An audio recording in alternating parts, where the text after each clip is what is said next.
Hi friends, எல்லாருக்கும் வணக்கம் and welcome back to Subhiyum NAANUM. இன்னைக்கு நம்மளோட சேனல்ல ஒரு சிம்பிளான ஸ்நாக்ஸ் ரெசிபி எப்படி பண்றதுன்னு பார்க்கலாம். சோ வாங்க வீடியோக்குள்ள போலாம். இன்னைக்கு நம்ம சேனல்ல ஆனியன் பக்கோடா வீட்ல கடையில விக்கிற அதே ஸ்டைல்ல எப்படி சிம்பிளா ஈஸியா கொஞ்சம் டைம் யூஸ் பண்ணி எப்படி பண்றதுன்னு பார்த்துடலாம். இந்த ஆனியன் பக்கோடா அவ்ளோ டேஸ்டா இருக்கும். ஒரு டீயோட ஈவினிங் டைம்ல இந்த ஆனியன் பக்கோடா சாப்பிடுற டேஸ்டே தனிதான்.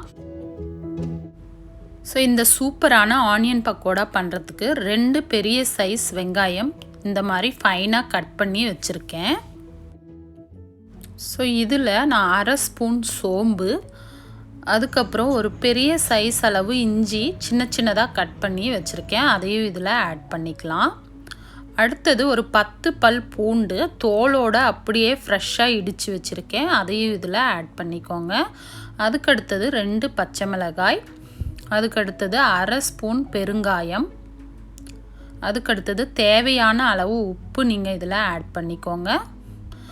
இது கூடவே நான் 1 டேபிள் ஸ்பூன் மிளகாய்த்தூள் ஆட் பண்ணிக்கிறேன். அதுக்கடுத்தது கொஞ்சமாக கருவேப்பிலை, லாஸ்ட்டாக 1 டேபிள் ஸ்பூன் இல்லைன்னா 2 டேபிள் ஸ்பூன் அரிசி மாவு, அதாவது 1 டேபிள் ஸ்பூன் அரிசி மாவுக்கு 2 டேபிள் ஸ்பூன் கடலை மாவு. இப்போ நான் 2 டேபிள் ஸ்பூன் அரிசி மாவு எடுத்துருக்கிறதுனால 4 டேபிள் ஸ்பூன் கடலை மாவு இதில் ஆட் பண்ணியிருக்கேன்.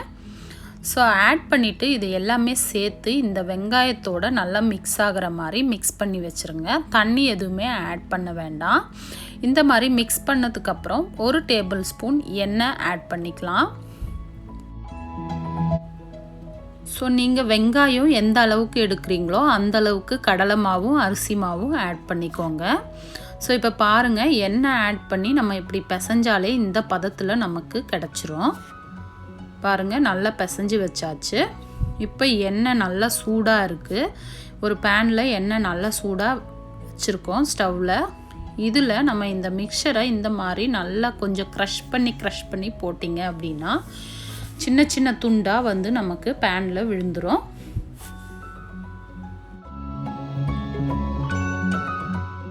ஸோ அவ்வளோதான். இந்த மாதிரி சின்ன சின்னதாக நம்ம போட்டு பொரித்து எடுக்க வேண்டியதுதான். பக்கோடா போடும்போது ஸ்டார்டிங்கில் அடுப்பை வந்து நல்லா ஹை ஃப்ளேமில் வச்சுக்கோங்க. அதுக்கடுத்தது 10 நிமிஷம் ஆனதுக்கப்புறம் நம்ம ஃப்ளேமை சிம்மில் வச்சுக்கலாம். ஸோ அதனால் இந்த மாதிரி கிறிஸ்பியாக நமக்கு ஃப்ரை பண்ணி எடுக்க முடியும். பாருங்கள், இப்போ நம்ம பக்கோடா சூப்பராக ரெடி ஆயிடுச்சு. நம்ம கடையில் வாங்குகிற அதே ஸ்டைலில் நம்ம பக்கோடாவை சூப்பராக பொரித்து எடுத்தாச்சு. வீட்டில் நம்ம 10 நிமிஷத்தில் நம்ம இதை பண்ணி முடிச்சிடலாம். பக்கோடா பண்ணும்போது நம்ம மாவு கூட தண்ணி ஆட் பண்ணக்கூடாது.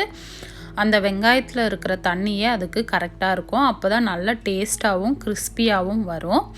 ஸோ சூப்பராக இந்த மாதிரி பக்கோடாவை நீங்கள் உங்கள் வீட்டில் ட்ரை பண்ணி பார்த்துட்டு எப்படி இருந்ததுன்னு கமெண்ட் பாக்ஸில் கமெண்ட் பண்ணுங்கள். மறக்காமல் நம்ம சேனலை சப்ஸ்கிரைப் பண்ணிக்கோங்க. தேங்க்யூ.